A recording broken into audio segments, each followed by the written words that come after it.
420장입니다.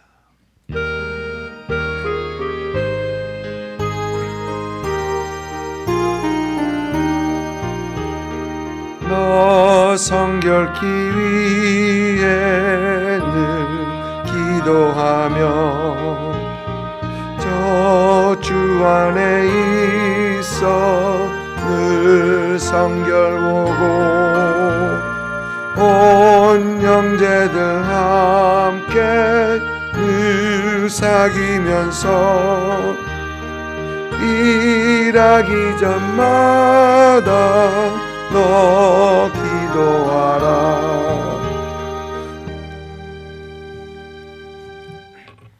아멘. 스가랴 14장 6절부터 16절부터 21절까지입니다. 16절부터 21절까지 우리 같이 한 목소리로 읽습니다. 예루살렘을 치러왔던 이방인 나라들 중에 남은 자가 해마다 올라와서 그 왕 만군의 여호와께 경배하며 초막절을 지킬 것이다. 땅에 있는 족속들 중에 그 왕 만군의 여호와께 경배하러 예루살렘에 올라오지 아니하는 자들에게는 비를 내리지 아니하실 것인즉 만일 애굽 족속이 올라오지 아니할 때에는 비 내림이 있지 아니하리니 여호와께서 초막절을 지키러 올라오지 아니하는 이방인 나라들의 사람을 치시는 재앙을 그들에게 내리실 것이다. 애굽 사람이나 이방 사람이나 초막절을 지키러 올라오지 아니하는 자가 받을 벌이 그러하니라. 그날에는 말방울에게까지 여호와께 성결이라 기록될 것이다.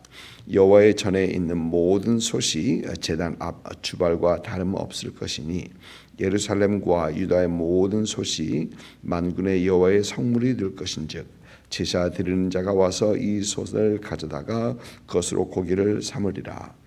그날에는 만군의 여호와의 전에 가나안 사람이 다시 있지 아니하리라. 아멘.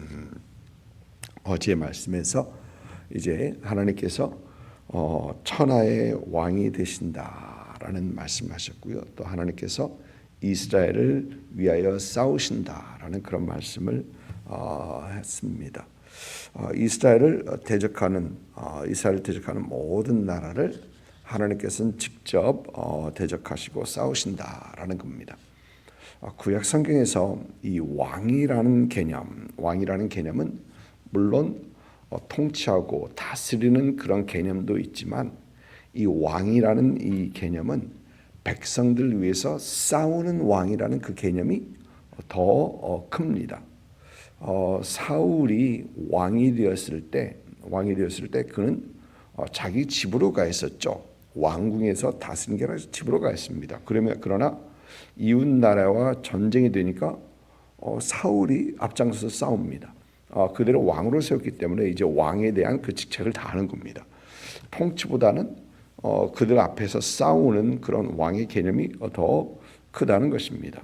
그래서 이스라엘 왕들과 유다 왕들 보면은 모두 다 전쟁 앞에서 싸우는 것을 봅니다. 사울도 그랬고요, 다윗도 그랬고요, 여호사밧, 아사, 그리고 심지어 요시야는 전쟁에서 싸우다가 전사를 했었죠. 이렇게 앞에서 싸우는 어떤 그런 왕들의 모습입니다. 그렇다면 하나님께서 이스라엘이 왕이 되셨다라는 얘기는 물론 하나님의 통치하심도 있지만 하나님께서 그들 위해서 싸우신다라는 그 개념이 더 크고 또 하나님께서는 그들 대신해서 싸우심으로 또 그들에게 큰 승리를 주신다라는 그 개념이 큰 겁니다. 그리고 유다는 하나님의 왕으로 모심으로써 하나님께서 주시는 그 승리를 거두는 것. 여러분 우리도 마찬가지입니다. 우리도 왕이신 하나님, 우리가 물론 하나님 앞에 순종하고 그런 개념은 분명히 있습니다.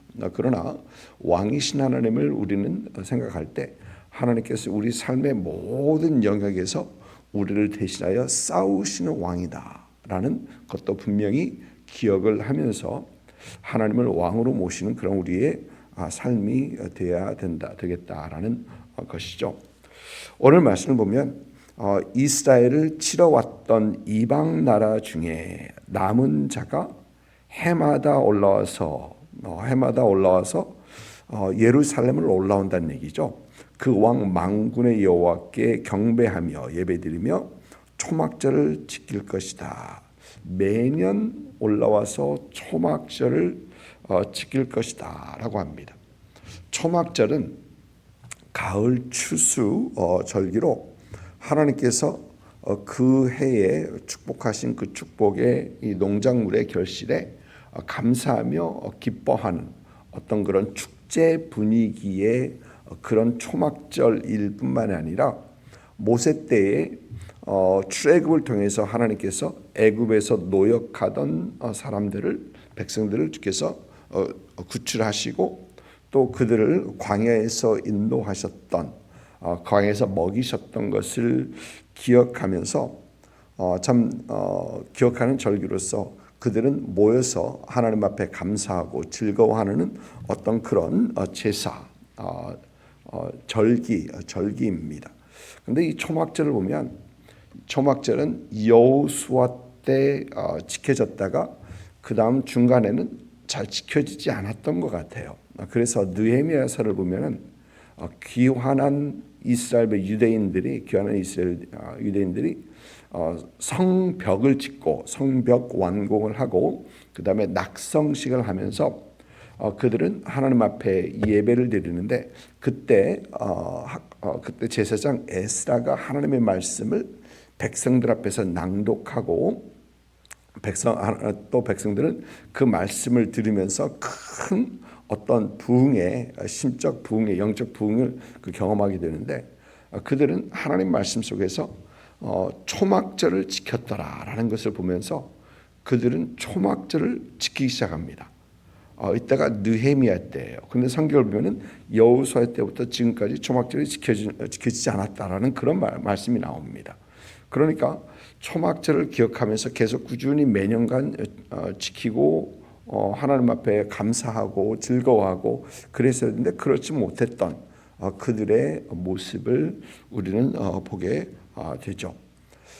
그런데 이제 예수님 당시에 예수님께서 이 땅에서 사역하실 때를 보면 초막절은 유대인의 3대 절기 중에 하나로 지켜지고 있었고 예수님께서는 또 이 초막절에 예루살렘에 올라가셨던 것을 우리는 성경에서 볼 수 있습니다. 그런데 이 초막절은 하나님과 이스라엘 관계와 그 언약에 있어서 깊은 관계가 있습니다. 하나님과 이스라엘 그 언약에 깊은 관계가 있는데 그것은 7년마다 돌아오는 안식년에 있는 그 초막절에는 그들이 하나님과의 관계를 언약을 다시 갱신하는 그런 절차를 밟습니다. 7년마다 다시 한번 언약을 갱신하는 그 절차를 밟으면서 하나님의 백성임을 다시 한번 기억하는 것입니다.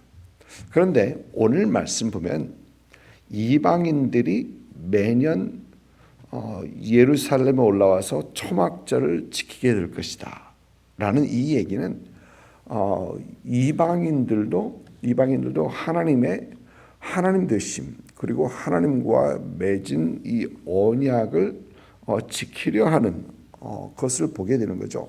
하나님 되심을 인정하는 어떤 그런 모습이 오늘 말씀에서 보여지는 겁니다.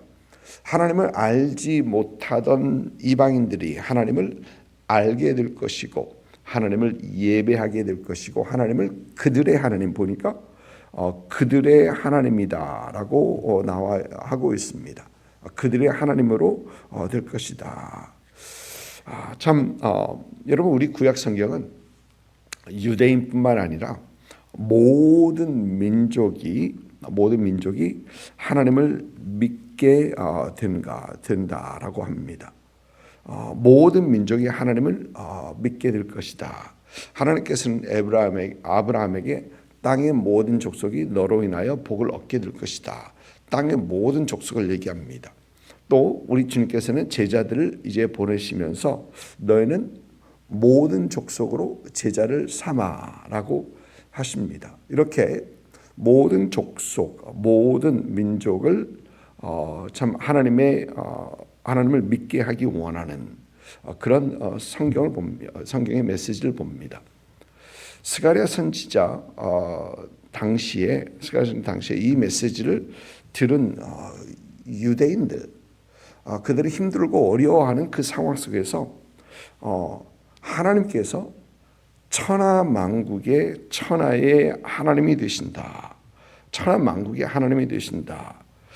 그것을 들은 이들은 다시 한번 그들이 섬기는 하나님, 그들이 예배하는 하나님, 그들이 아는 그 여호와 하나님에 대한 어떤 새로운 신뢰를 다졌을 그럴 것이다라는 생각을 분명히 해보게 됩니다. 항상 우리는 하나님의 인류를 향한 그 구원의 계획뿐만 아니라 하나님은 천하만국의 하나님, 온 우주의 하나님 되심을 우리는 기억하고 참 우리가 섬기는 하나님에 대한 그 신뢰가 더욱더 깊어가고 믿음이 더욱더 깊어가는 그런 우리가 되어야 된다라는 것을 생각을 해봅니다. 가끔 이 유튜브 같은 거 보면 그런 영상들이 나와요.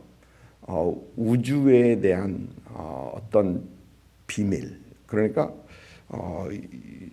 망원경이나 어떤 새로운 테크놀로지가 없었을 때는 이 우주를 우리가 눈 보는 그것으로 국한하고 그 정도였는데 그러나 이제 뭐 허벌이나 제임스 웹 이제 그런 것들이 등장하면서 이 그전에는 알지 못했던 그런 우주의 어떤 광활함 이제 그것들을 쭉 보게 되는데 그런 것들을 보면서 사람들은 그저 크다, 광대하다, 너무 굉장히 멀다, 신비하다. 그런데 저는 그런 걸 보면서 하나님은 도대체 얼마나 크신 거야? 라는 그런 생각을 하게 됩니다. 하나님은 도대체 얼마나 크신 분이신가? 그리고 그 모든 것들이 그저 꽉 차 있는 그러나 여전히 어떤 법칙 안에서 움직이는 그런 법칙이 아니면 그것들이 부딪히고 난리가 나고 뭐 케이오스가 될 텐데 그렇지 않고 법칙 안에서 움직임을 보면 하나님은 도대체 얼마나 크신 분인가? 우리가 상상하는 그런 하나님보다 훨씬 더 크신 하나님이다라는 그런 생각을 해봅니다. 그럴 때마다 우리는 다시 한번 하나님 앞에 우리 자신을 드리게 되고 하나님 앞에 다시 한번 이 믿음을 더 굳건히 해야 되겠다라는 생각을 하는 것이죠. 오늘 말씀을 보니까 하나님을 하나님으로 여기지 않는 사람들, 즉 예루살렘에서 하나님을 경배하러 오지 않는 자들을 어떻게 하시겠다라는 그런 말씀을 하십니다. 보니까 그들에게 비를 내리지 않겠다라고 합니다. 비를 내리지 않는다라는 얘기는 하나님의 은혜를 주시지 않겠다라는 것이죠. 은혜를 주시지 않겠다라는 얘기입니다. 또 은혜를 주시지 않은 것뿐만 아니라 보니까 재앙을 그에게 내리실 것이다. 여호와께서 초막절을 지키러 올라오지 않으면 이방인 사람들을 치시는 재앙을 그들에게 내리실 것이다라고 합니다. 그러면서 특별히 애굽이 두 번 18절 19절에서 애굽이 두 번 언급되고 있습니다. 왜 애굽이 이렇게 언급되는가? 애굽은 당시 유대인들에게는 그랬을 것입니다. 가장 안정적이고 이 강한 나라. 그들이 다른 나라들에게 침공을 받을 때도 그들은 하나님을 의지하기보다도 애굽을 의지하는 어떤 그런 경향이 있었고 또 애굽은 쭉 지속되어 오는 어떤 그런 한 나라입니다. 성경에서 보면 애굽은 아브라함 때도 있었고 그 전부터 이렇게 쭉 계속해서 내려오죠. 그런데 이 애굽마저 그런 강하고 안정적인 나라로 여기셨던 그런 나라마저 하나님께서 하나님을 섬기지 않으면 하나님께서 하나님의 심판과 저주를 피할 수 없을 것이다라고 말을 하는 것입니다. 아직도 하나님을 하나님으로 여기지 않는 하나님을 왕으로 모시지 않고 살아가는 사람들이 너무나 많습니다. 그런데 그들을 향한 하나님께서 원하시는 것이 무엇인가? 그저 그들은 그렇게 살아가고 우리는 하나님 믿으니까 이렇게 살아가고 그래야 되는가? 여러분 그렇지 않습니다. 하나님께서 원하시는 것은 그들로 하여금 하나님을 알고 하나님을 믿고 하나님의 자녀로 살아가는 것. 하나님께서 그들이 하나님이 되시고 그들은 하나님의 자녀 백성이 되는 것. 하나님께서는 그것을 분명히 원하십니다. 예수 그리스도의 복음을 듣기 원하시고 그들도 듣게 하기 원하시고 그들로 하여금 예수 그리스도를 알게 하기 원하는 어떤 사람들은 밖에 나가서 복음을 전합니다. 근데 그 복음을 전하는 이유가 하나님께서 원하시기 때문에 그렇습니다. 하나님께서 원하시는 것이기 때문에 예수 그리스도에 대해서 얘기를 하는 것이죠. 여러분 우리 그리스도의 삶은 우리 삶 속에서 예수님을 나타내는 삶이죠. 그것이 바로 하나님께서 원하시는 삶이기 때문에 그렇습니다. 우리는 가끔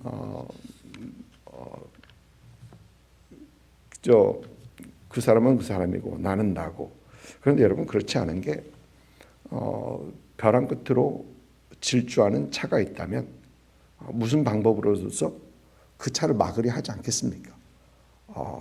특히 이 주위에 있는 아는 사람들이 그 벼랑 끝으로 달려가는 그 차, 다리가 육교가 끊겨졌는데 그것에 그쪽으로 달려가는 그런 차가 있다면 그 어떤 방법으로든지 그걸 막으려 하지 않겠습니까? 그저 발만 동동동동 구리면서 안타까운 마음을 갖고 아무것도 하지 않는다면 그것은 사랑이 아니고 그것은 그 생명을 구할 수 있는 사람이 아니라는 것이죠. 예수 그리스도의 복음을 듣지 못하고 멸망으로 내닫고 있는 그들에게 항상 안타까운 마음뿐만이 아니고 참 예수 그리스도의 복음을 말할 수 있는 그런 우리가 돼야 된다라는 것을 생각해 봅니다. 또 오늘 말씀 보니까 오늘 말씀 20절과 21절에서는 그날에 여기서 말하는 그날이나 메시아 시대를 얘기할 것입니다. 아니면은 이제 후에 하나님의 나라가 완성되는 그때를 말하든지 그날은 말방울에까지 여호와께 성결이라 기록될 것이다. 여호와의 성결이라는 이 문구는 대제사장들이 쓰는 그 모자 그러니까 관에 새겨진 문구가 여호와께 성결이라는 문구입니다. 그러니까 구별된 거룩함을 나타내는 그런 문구죠. 그런데 이것이 말방울에까지도 기록될 것이다. 말방울은 당시 매우 흔한 물건, 성결하다라고 여겨지지 않는 것이 바로 이 말방울들이었죠. 그리고 또 이어지는 말씀 보면은 사람들이 흔히 쓰는 솥이 마치 성전의 기물처럼, 성전의 기물은 구별된 기물이죠. 그러나 사람들이 쓰는 솥은 그렇지 못합니다. 그런데 그것들이 마치 성전의 기물처럼 여호와의 성물이 될 것인지이라고 얘기합니다. 어떤 것이 거룩하고 구별되었고 어떤 것이 구별되지 않은 이것이 흐려지고 사라진다는 얘기죠. 언약의 공동체로 지금까지 선민, 거룩한 백성으로 구별되었던 것이 사라지고 모든 사람들, 예수 믿는 모든 사람들이 하나님 앞에 구별된 그런 삶을 살아간다라는 얘기입니다. 여러분, 우리는 가끔 우리 자신을 거룩하지 않은 거룩과 이 거리가 먼 사람, 그리고 거룩하기 위해서 힘쓰고 애쓰는, 오늘 찬양을 부르면서 너 성결케 위해 늘 기도하며 너 성결케 위해 내 머리 숙여 쭉 너 성결케 위해 가사가 그랬었습니다. 그런데 저는 그 찬양을 부르면서 맞다, 성결케 위해 우리가 해야 되는 것도 있지만, 그러나 우리는 이미 성결된 사람들입니다. 이미 구별된 사람들입니다. 예수 그리스도를 믿었을 때 우리 하나님께서는 이미 우리를 구별한 사람들입니다. 그래서 우리가 성결케 위해, 우리가 거룩한 삶을 살기 위해, 또 하나님께서 기뻐하시는 삶을 주기 위해 우리가 힘쓰고 애쓰는 건 맞습니다. 그런데 우리가 항상 기억해야 되는 것은 우리는 이미 하나님께서 구별한 사람들이다. 그리고 우리가 우리 자신이 그런 사람들인 것을 알 때 우리는 그쪽 삶을 그런 삶을 살아가게 되는 겁니다. 물론 우리가 힘쓰고 애써야 되는 그런 면은 있겠지만, 그러나 우리는 항상 우리 자신이 이미 성결된 사람들인 것을 기억하면서 참 하나님께서 기뻐하시는, 하나님께서 귀히 보시는 참 그런 구별된 삶을 살아가는 우리가 되어야 되겠습니다. 항상 여러분의 삶 가운데 참 여러분은 이미 구별된 사람, 하나님께 속한 사람인 것을 기억하면서 그런 삶을, 합당한 삶을 살아가시는 여러분, 그리고 하나님 앞에 더 영광 올려드리는 그런 여러분의 삶이 되시기를 주님의 이름으로 축복을 드립니다.